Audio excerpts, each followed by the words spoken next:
All right, welcome back, everyone. This is episode number 366 of the Unlocked podcast.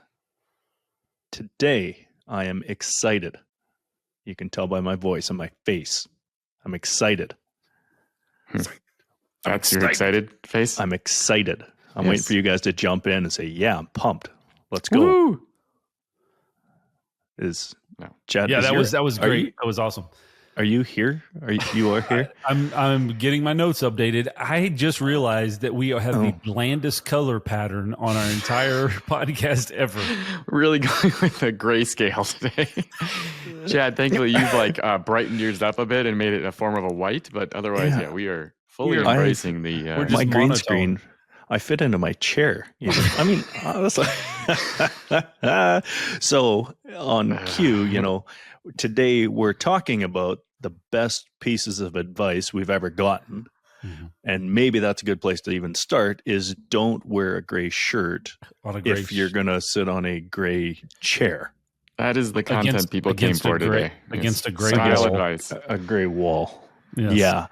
Well, that's not my best. But welcome back, everyone. The Unlocked podcast. Today, I guess I am your host. I am Lars Johnson from Canada, which is a country that is north of America. This week, yes. That's... By the time this episode airs, it may not be. All four of our Canadian listeners are going to be putting dog doo-doo in a box and mailing it to you guys. You keep that topic up, you're going to get dog crap. They're going to send us a strongly worded email that says, well, I would tell you what I really think, but Apple has already said we're explicit. Like, which by we, I think Apple means you. Well, Apple's stupid. I hope you're listening to that, Tim. I think Tim Cook's still there, right? My boy, Tim. Yeah, your boy. Mm-hmm. Yeah, my boy, Tim. As I said, I'm Lars. Do you guys want to introduce yourself? I'm Tony Wilkinson. I'm from Minneapolis, Minnesota. That's good. State. Yep. Yeah, good job, Tony, there. Sorry, I was in the middle of taking a sip of water. I'm Chad Lingefelt from North Carolina. That is on the eastern coast of the United States. Yeah, where the vehicles and decals are a thing. And combined, we are three owners of locksmith companies across North America. Every week we get together on this little podcast, take some shots at Tony, laugh at Chad's accent, and just drink from the fountain of knowledge. We still are looking for. Yes, and discuss all things security and locksmith related. This week, we are talking about the best pieces of advice we've ever received. I know some of these are going to be life lessons. Some of these are going to be work lessons. These are going to be industry, leadership, management. Mm-hmm. It's a whole bunch of different angles we can take on this. But I'm curious. I'm also a little distracted because normally Tony's in the middle. On my screen, Chad's in the middle today. Isn't this weird? And you're in the middle on my screen, which is... You're in the middle on my screen. Very distracting. I don't know how I'm going to be able to handle this. Mm-hmm. So another little piece of advice is make sure Tony's in the middle of every podcast. So that's two. Now we got a couple more and we're done. Right? Yeah. Chad, I'm going to start with you. Give me something. You've been in the industry, 20 years? Yeah, 21 something years. Something like that? Mm-hmm. 21 years. Surely you haven't just made up everything you're doing. You had some advice along the way. Although I shouldn't assume that with you, but I think somebody probably said something to you and was like, hey, you know what? This is a good piece of advice. Yeah. It's funny when you brought up this topic, I started thinking back because I've got just a ton of notes and they're very disheveled. And so it's very difficult for me at times to reference it. So that was one of the things I was trying to pull up over here. Tons of little quotes that I've pulled from people. I'm seeing one here. I have an entire note of Alan Pante quotes. And the machine. Boy, that would have been nice to reference prior to this podcast. The machine. Yeah. I like that. One of those is even smart people can make dumb business decisions. So I thought that was a notable. Was he talking about me? It's possible. That's why I captured it. I don't really remember the context. He would have to call you smart for that to be true. So That's rude. But yeah, and another one that I have on here is doing the right thing is often unsatisfying in the short term. That's fun. So I've got a lot of these different things, but going back to, I had an opportunity to host a podcast for several years, and I got a lot of interviews. It's a coffee break podcast. I got an opportunity to interview a lot of people over that period of time that I would have never had really the opportunity to have a conversation with previously. So that was very cool. And I've been able to get a lot of advice from that. So the first one that I'll kind of bring up is one of the guests that I had. His name is Blair Primus. He ran the marketing for a large orthopedic hospital group in our area, and through conversation, he was explaining to me around marketing concepts and how they did this entire. And I think I've shared this story multiple times before, but they did this entire survey of their customers on where the customers had seen the ads that they had run. And one of the options on there was a magazine. And they had a high percentage of people that selected that magazine as the place that they saw an ad for this company. And the reason that he shared that with me was the fact that they never had advertised in a magazine, period. And specifically that magazine that was part of the survey. But there was a large majority of people that said they'd seen an ad there. And so it was this concept that he had is customers don't really know where they saw your ad. So it's less relevant where they saw the ad, but that they saw an ad. So a lot of times in marketing, we really focus on where we need to place all this messaging and all that. And then he kind of took that even further. And one of the things that he had done differently, and this was the kind of advice that I took from it, was he had gone in and developed an entire strategy around supporting community efforts at various levels throughout the areas that they served. Effectively, he went to where his customers were and where his customers engaged. So, and they were an orthopedic hospital. So where do you typically have orthopedic injuries? Sporting events, kids, soccer fields, community basketball courts, whatever. And they spent dollars and they advertised and supported those things. And it was less of just a poster or a bulletin board there, but they were actively engaged in that entire community. So they would supply or give them the sponsorship dollars to purchase the supplies that they needed and so forth. And they really engaged in those community efforts. And so it was this concept that I took away. The advice was go to where your customers live and play. Go to hang out. Yeah. Be engaged in that community in whatever way that you can be engaged with them, and realize that you're not going to get an immediate short-term return on it, but that it's a long-term investment. And it really shifted my mindset on how we engage with our industry networks and the efforts that we put in to be where our customers are and to engage where our customers and our target audience is, and focus our efforts there and less on how many billboards can we put up, how many signage, pieces of signage can we have, but are we actively engaged in the community that we want to service and be a part of what they're already doing? So you kind of just said this a little bit, but how specifically have you done that from a lock and security perspective? Like, what are because you're not geared towards residential, right? So you're not going to the local ball field and advertising there. I can probably guarantee you that. But what are you doing to be engaged in the community you're trying to serve? Yeah, so it's the industry events, it's the customer events. Matter of fact, I mean, the day we're recording this, the previous day, our team, sales team, and our events team went and did a local event with one of our property management customers. They were actively just engaged in what they were doing there and supported and sponsored that. And it's a whole different scenario than just a sign somewhere or just a business card or whatever, but they were participating in the event with those people. In a few days, we have a community golf event that we're going to be participating in, and we'll be actively engaged in that. So it's just our property managers and facility managers, they enjoy playing golf, and they enjoy playing golf at this event. So that's where we're going to go hang out and participate because we also enjoy that, and we all do that together. So it's just a matter of finding those opportunities and being a natural participant of it versus just a billboard that people might see. Yeah. And, ironically, Tony, you said you're probably not at Ball Diamonds. Right. Which is hilarious because we actually are. So we get highly involved in community sports. We sponsor a whole pile of Little League baseball. We got slow pitch tournaments. We got all these. And I don't have an expectation that someone is going to, hey, I'm going to go check out a doorknob from these guys.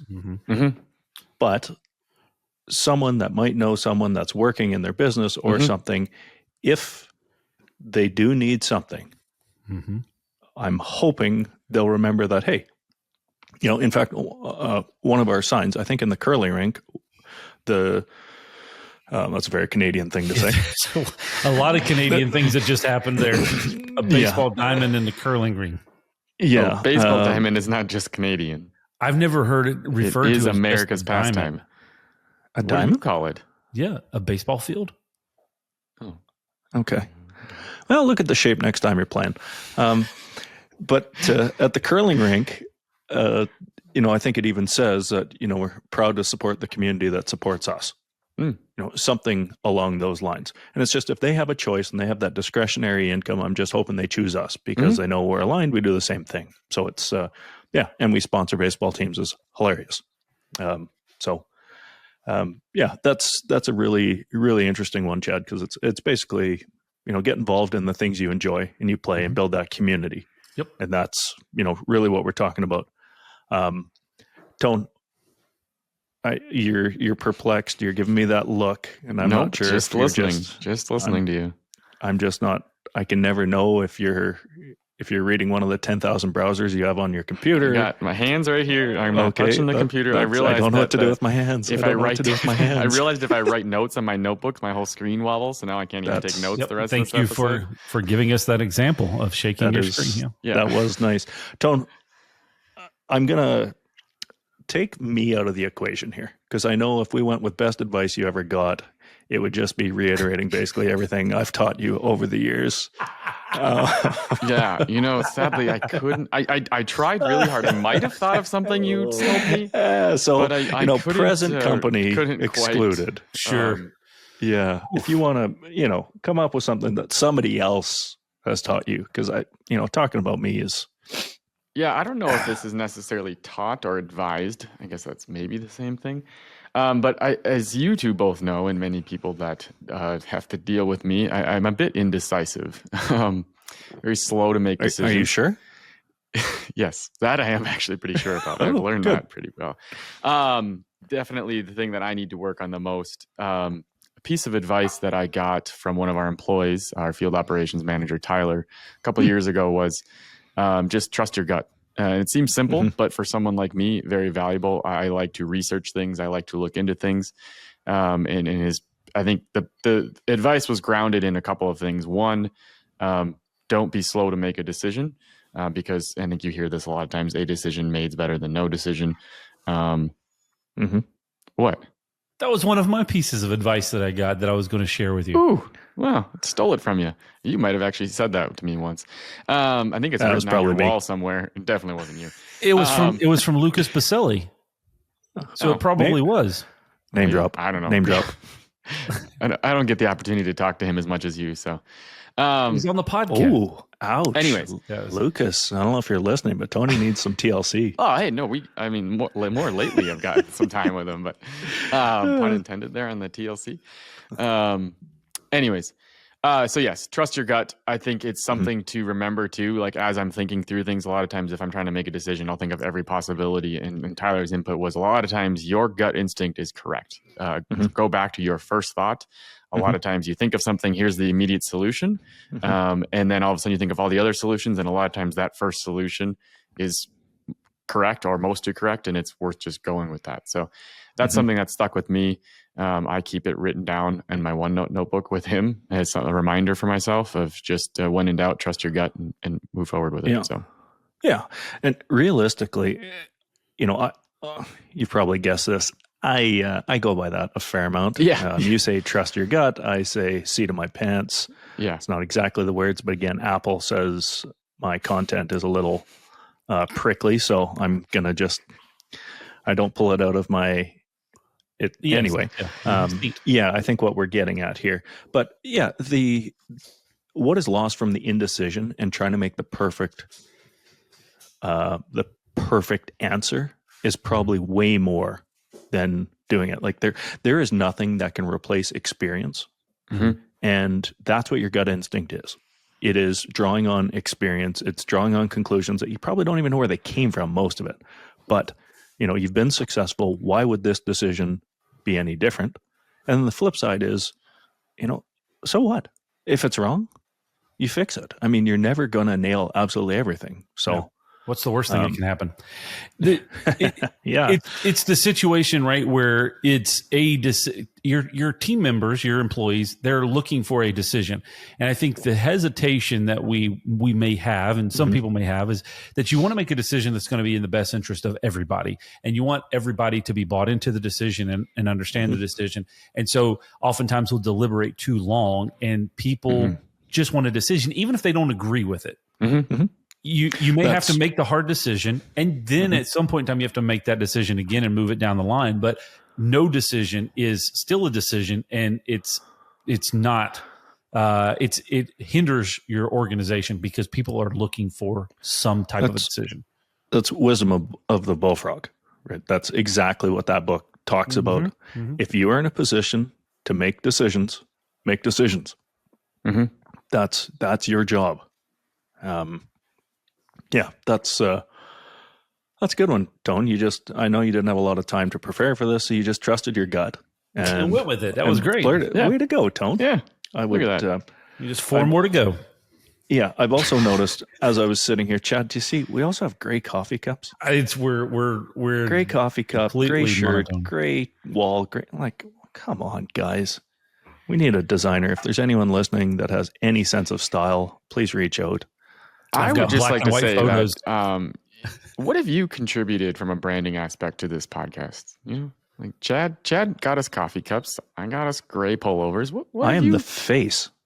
I am the face of this podcast. What have I contributed? Just look at it.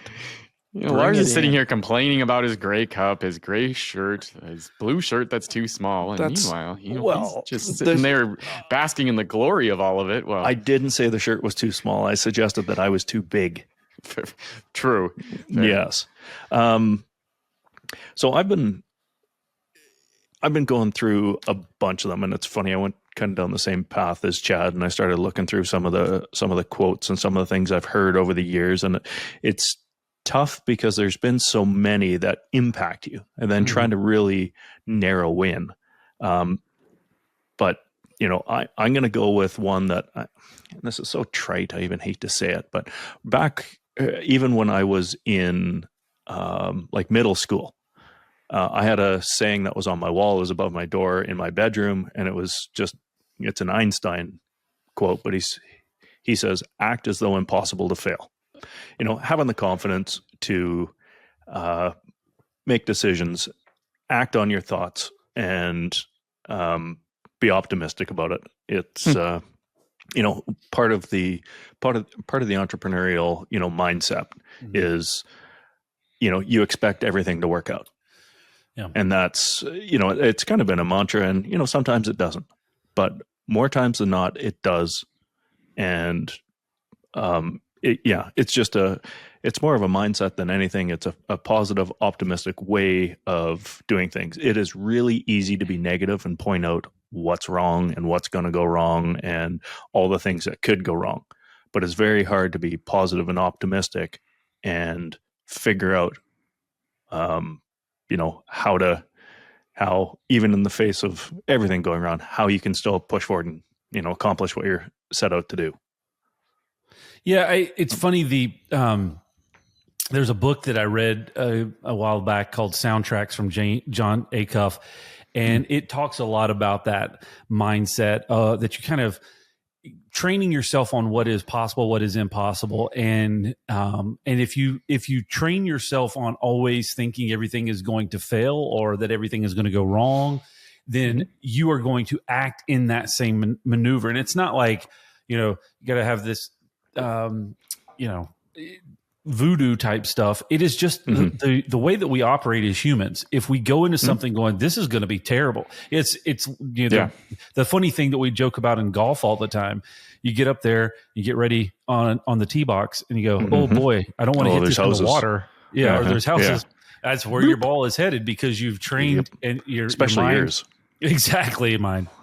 So anyway, it's just an interesting concept. If you operate in the fact that everything is going to work out, then you're going to make decisions that are going to go in that direction versus making decisions in the opposite. Yeah, there's a whole genre that talks about this, and the book The Secret is a big one. And whether you believe in this stuff and the believing it into truth and all that, that's kind of your own. The one I will talk about, there's a clip from Tony Robbins, and he talks about, he's talking to someone and says, all right, I want you to have might even be Theo Vaughn. I don't know. It doesn't matter. But he's talking to someone and says, look around the room and notice everything that's red. Okay. And looks around the room and says, okay. He said, so how many red things were there? Not in our rooms. Yeah. Everything's gray. How many are gray? Yes. But how many things are red? And he says, 3 or 4. And he says, how many of them are brown? And he's like, I don't know. Look. Yeah. And then he says, right, now look around the room and count how many are brown. And he looks and he's like, there's 20. He's like, so that should at least tell you when you are looking for something specific. So if you're looking for positive, you're looking for wins, you are, you will actively see them. And there's more of them around you. And it's, that it's just that it's a state that humans will see and take in what they are looking for. So, that was just a thing that resonated for me. So, It's interesting. I've heard that in a podcast before about how humans are naturally designed to focus on what could go wrong because like our natural instincts from a survival standpoint. Well, what could go wrong? I need to protect myself from what's going to go wrong. But when you take that to an entrepreneurial mindset, it's shifting and you have to look for like what can I achieve? Right. What can go right? And it's like reframing your natural inherent evolutionary mindset into being the opposite of that. Yeah, there's in what you do as a business owner and an operator or a manager or a leader, mindset is a make or break. If you're the guy walking in every day, ho hum, everything's terrible. Oh my gosh, I just got this terrible bill. This project's going poorly. Somebody's quitting. Blah blah blah blah blah. Then the entire your entire environment around you is going to operate in that negative perception as well. And they're going to start looking for the things that are going wrong. But if you're walking in every day going, here's what's going right. Here's what I'm excited about. Let's look at these things. It's funny. Our operations manager, Zach, a few months ago, we were having this conversation. He was like, as a business, we oftentimes try to focus on here's the next area of issues that we need to fix and make better. Okay, that's an optimization type thing that we're constantly going through. What's not working well? How do we make it better? And he said, I think we oftentimes lack focus on the things that are working well. Yep. So don't take time to celebrate. Yep. For sure. And I'm guilty of that as a human a lot of times because when things work well, I don't typically celebrate them. I just expect that's what's supposed to happen. Yeah, exactly. Yep. And because that's just what we're supposed to do. Excellence is what we're supposed to be doing. So when it happens, then cool. Now, what other areas are not hitting excellence so that we can work on it?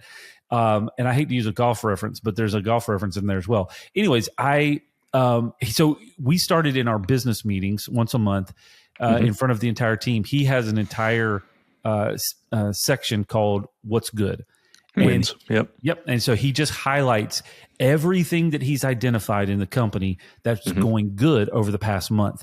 And we get really focused on trying to celebrate that and focus on that and share that with the rest of the team so that it is, here's what's going. That's, And, here's the outcome of that I think is very interesting. Our revenues and our margin have, since we've started doing that, have marched up exponentially. We increase our targets on a regular basis, at least every year, because operation costs increase and all. And every time we walk into it, the majority of the team will say, "Oh man, it's going to be more. It's a bigger target. We got to do this, and that, and the other. We're never going to be able to hit this because it's a new, larger target." right. And when we started focusing on what's good and what's been working well, we just naturally started hitting these higher targets a lot easier because people were like, "Oh, well, I guess it's not a big deal." And I bet you morale's gone up. Yeah. And I bet you people are enjoying it and they feel better. It's the same thing. How many brown things are there? How many winning things are there? Right. And then you start noticing them because it's so easy when you're in that monotony of day-to-day, work, is to see what's gone wrong. Right. And then if you start focusing on what's going right, it's more fun. People like winning. So that's cool. And I believe it. I mean, I've met Zach a few times and he is a positive guy and just upbeat. And, that's really cool. That's a good one. That's the things that you want to replicate. Yeah. Yeah, it was. Yeah. I was just building on the examples, right? So another piece of advice that I picked this up, and I think this was from Kirk Graves, was I don't treat everyone equal. I treat everyone fair. Fair. Yeah. Equal and fair are not the same thing. They're not the same thing. And when we get focused on trying to treat everybody equal, it is it's just, doesn't work. If you got to again focus on how your business operates, how humans operate as a whole. If you treated everybody equal, not everybody's input is equal. Not everybody's skill set is equal. Not everybody's effort is equal. Not everybody's outcome is equal. So you have to treat people based off of fairness and find out what's fair versus what's equal. And it changed my perspective on a lot of things because, one, it really instilled in me this understanding that I need to focus and really pull the strengths out of people versus trying to create equality. Because when you have the equality, you're putting a lot of people on an uneven level set. So we're thinking that we're trying to create equality because we want to treat everybody equal. But in all actuality, we have created a different set of expectations for people that their skill sets don't line up. So when we start treating people fairly, now I realize Tony's strengths, I realize Lars' strengths, I realize my strengths, and we can treat each other fair accordingly versus and go, okay, well, I don't need Tony to do these particular things because, one, that is not fair to him because we're asking him to completely stretch himself in some areas. And I don't need Lars to do these because that's treating him unfairly. But now we can lean into the strengths and we have a fairness across the board because everybody is doing what they do best. And then we honor that accordingly when they excel. Yeah, that's it goes through my mind the whole time. Fairness and equal, they are not the same. And when you try to treat them the same, that's when things are poor. And actually, what I've experienced is when you try and treat them as the same thing, it's your top end performers that suffer the most. Yep, correct. Yeah, because they then recognize the unfairness of it.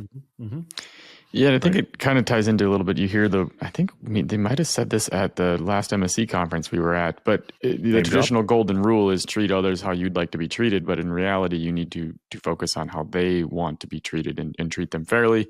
Not everyone has the same expectations. Not everyone should be treated equally. You got to focus in on how is this person, what do they thrive in, what motivates them, and look at understand their perspective.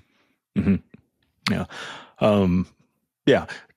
Tone, give us another one. You're hot. Give me some advice, Tone.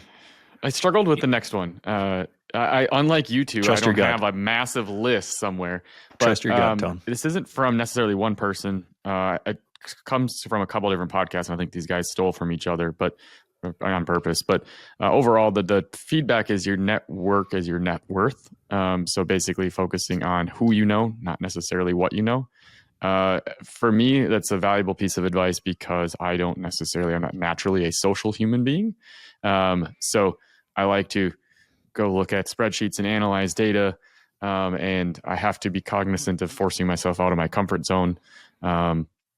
And getting to know people, because a lot of times in what you're doing, it's not just what you know, it's who you know. So, that is almost identical to what I was going to go with next. I'm just really good at stealing both of your guys' advice. Well, it's what you're talking about. My version of that was lead with the personal relationships. Yeah. Right. It's whether it's external, whether it's internal. If you have a personal relationship with people, that it makes everything easier, makes life easier. I just flew to a different city. I'll say Winnipeg, even though you guys won't realize what that is. Tony, it's about a 3-wood from where you are. Yeah, I'm aware where Winnipeg is. It's basically Minnesota. Well, I can never tell with you guys. I don't basically think Minnesota. It is. It is literally. Tony's honestly, always trying to take possession of Canadian provinces. Yeah, like I think maybe it was the Federal Department of Education was who did geography in the U.S. Because that would explain a lot of your we got rid of that. It's not a big deal. World knowledge, yeah. But I was just there and I just met with a customer, a guy named Frank, a prospective customer, and immediately. I knew I was like, I could have had a Zoom call, I could have had a phone call with this guy, but I got on a plane and flew there because I knew that personal relationship was going to mean more than 1,000 Zooms.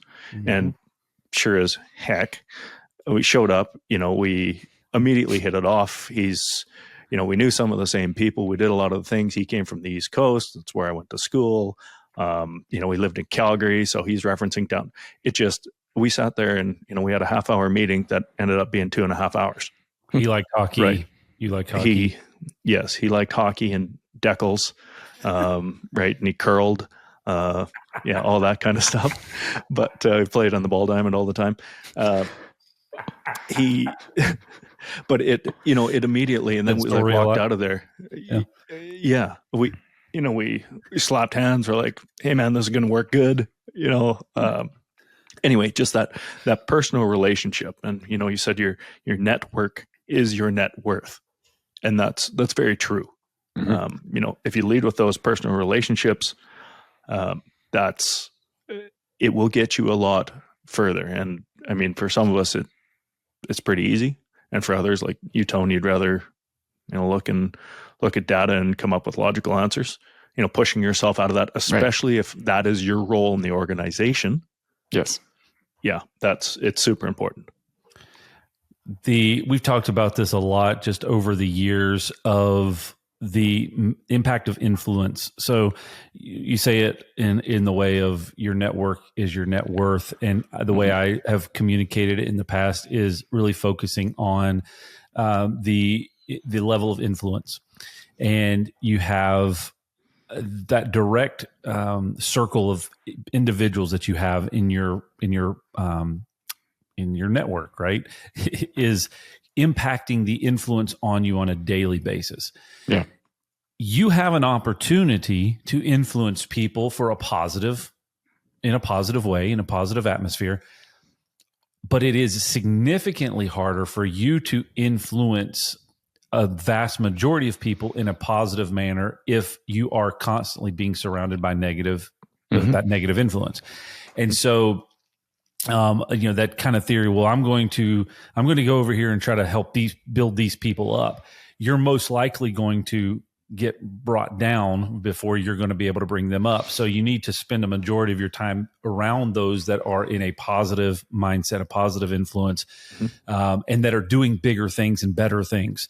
Because if that's what you want to do, like again, just to kind of build on the network is your net worth. If you surround yourself by business owners that are all doing $500,000 a year in revenue, you may get to $750,000 a year, but and so you're going to be the kind of top of that pile. But it's going to be really difficult for all of you guys to be communicating on how you get to 2 million because your experience level is there. But if you become the guy that's hanging out with the people that are doing $2 million, then you're going to pick up and understand from that perspective, grow there. And then you have to continue to navigate that and grow. If you, and I mean, I've learned this so many times over the years of just watching and being cognizant of the people that I surround myself with. And it goes back to that statement, being the smartest guy in the room. And I would never put myself in a category of being the smartest guy in the room. I'd never put you there either. But once you get to a certain position around feeling like there's not a challenge, right? Or you don't feel like you are, you're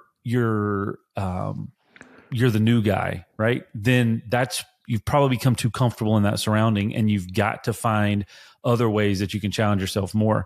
It's been really cool to see that and experience it, and then experience the outcome. Why do these business groups work? This thing that we got going on right now, right? Why are we doing a podcast? Why are we in entrepreneurship groups? Because it is just, it's exactly what you're talking about. It is building and surrounding ourselves with, people that have done other things, better things, bigger things. They challenge us. It opens our eyes to things that, we're not looking at. I was a much more micro level thinker when I started part of the program, like the MSc program. I'll reference. And the MSc program is, for locksmiths in North America. I guess it's worldwide, isn't it? Doesn't matter. But the whole idea is the foundation is building better business. And it's a company, Assa Abloy, that's a locksmith manufacturer or a lock manufacturer. They've brought together a bunch of business owners, and they really focus on building the businesses of the locksmith channel, right? And being involved with that, we sat down and, we think for Calgary, we're a pretty big company. And then we sit down with, someone that does 40 million in revenue. Yeah. Yep. And oh boy, yeah. How did that get there? Talking with Gary, even talking with Ken, Ken's got 15 shops. Like, oh boy. Yep. It's, it's super valuable being in that room and having your eyes open. And that's where that networking and whatever word you want to call it, joining an entrepreneurship group just makes a lot of sense. It's fun to also learn. And I think I just say for me personally, there's probably at a point an intimidation factor of going and talking with and seeing other businesses that are significantly larger. But there also becomes a bit of an excitement around learning from those folks. Like I've had the really cool opportunity to walk through service businesses that are doing 10 times what we're doing annually. And it's hard to fathom that process. And then you go, oh, okay, well, let's see, what are the behaviors that they have inside that business that we can replicate? What's working there? How do we implement that here? And then because you've been exposed to that, you also have now become aware that, well, it is possible. Because to say that a locksmith company can't do $100 million a year is probably a common statement. That's well, it could be possible. Here's another service provider that's figured it out in one single market.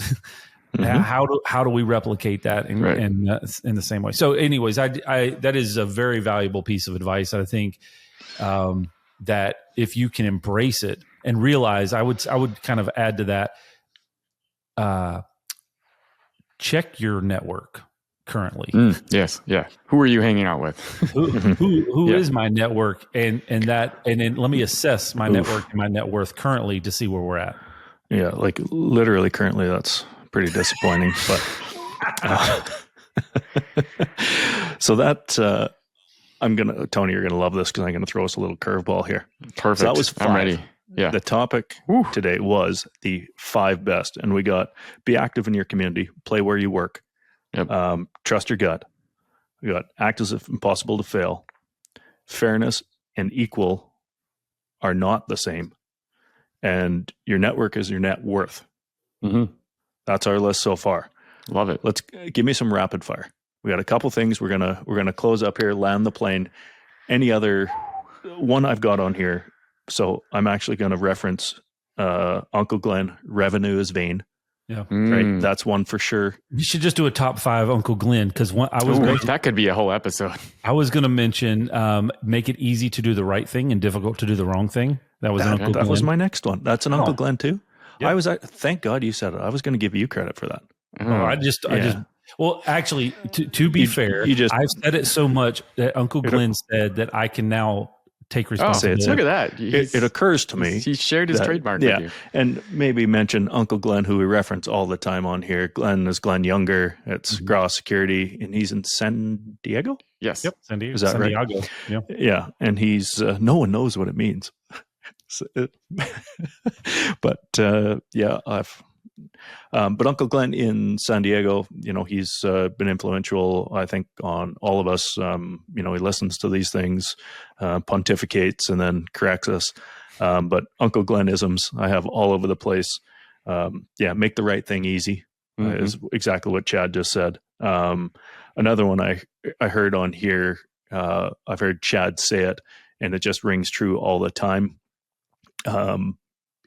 What you say isn't what somebody else hears.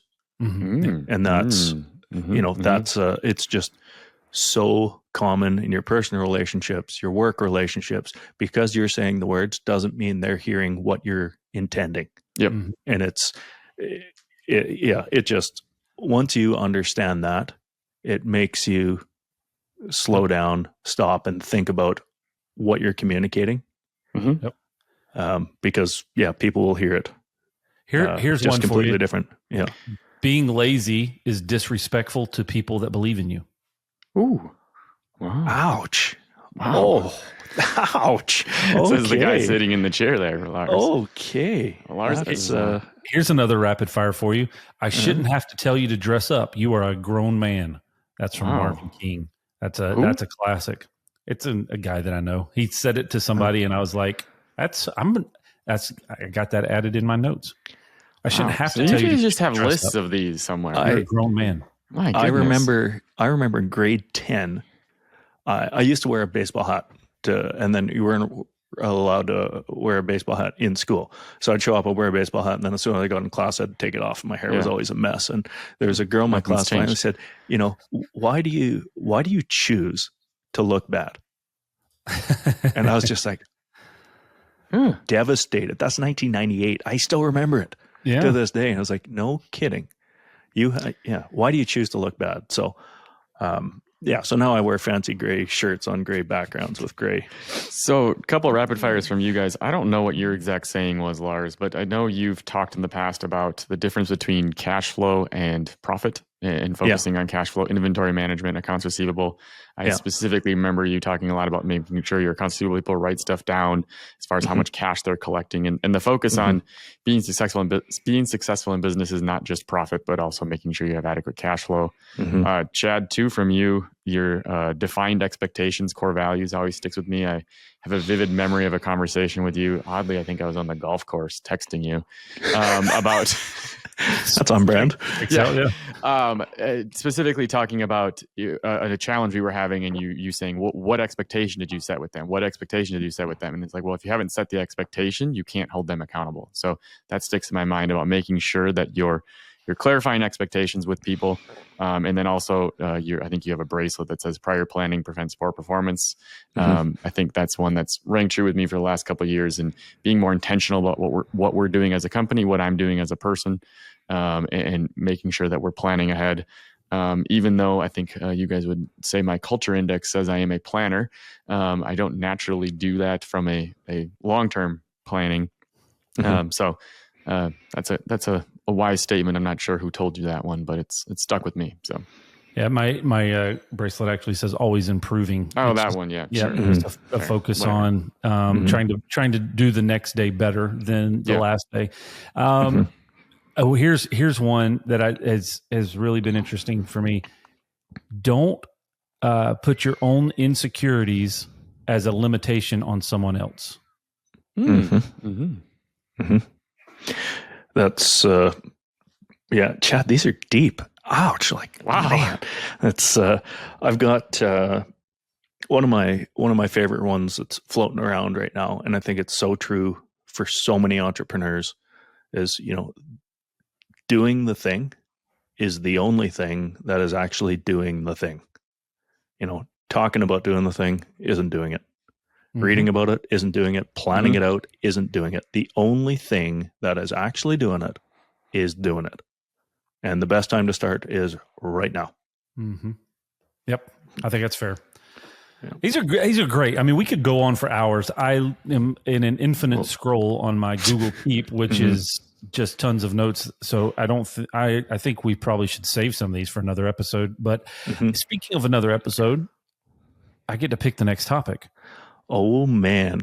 Wow, this is exciting. What is the best shade of green? What is the best shade of green? That was what actually. What coffee bean grows the best? What is here's what I want to talk about, because I think this is an important part of a growing business or Tony. Did you see he got the microphone right up there, like he's ready for this, folks. I can't. He woke up. Oh, yes. All right, let's go, Chad. Here we go. Next episode, we're going to be talking about company events that you do to show appreciation to your employees.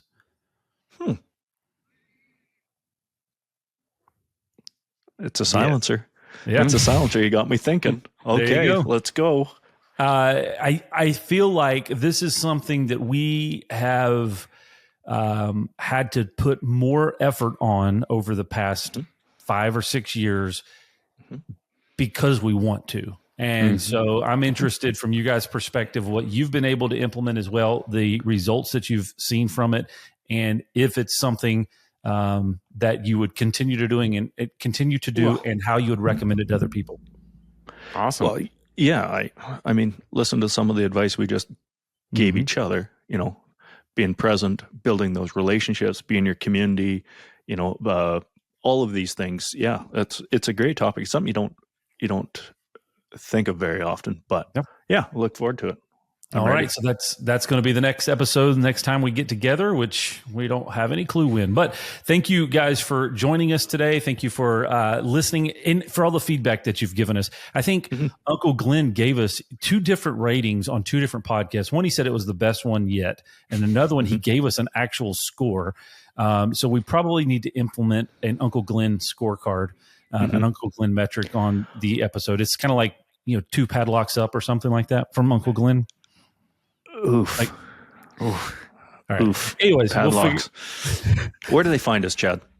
Unlockedpodcast.com. You can subscribe on all the podcast platforms, and you can also find us on our YouTube channel as well. All the links are available for you on our website, unlockedpodcast.com. Don't forget the blog, Chad, because we have a blog. Oh, yeah, about that little thing.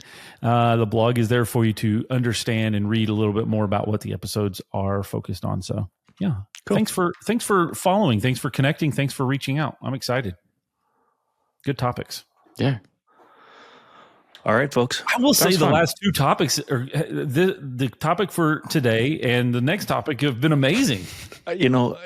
We finally found just a way to produce good content. I don't know what the change was. It's just like a light switch.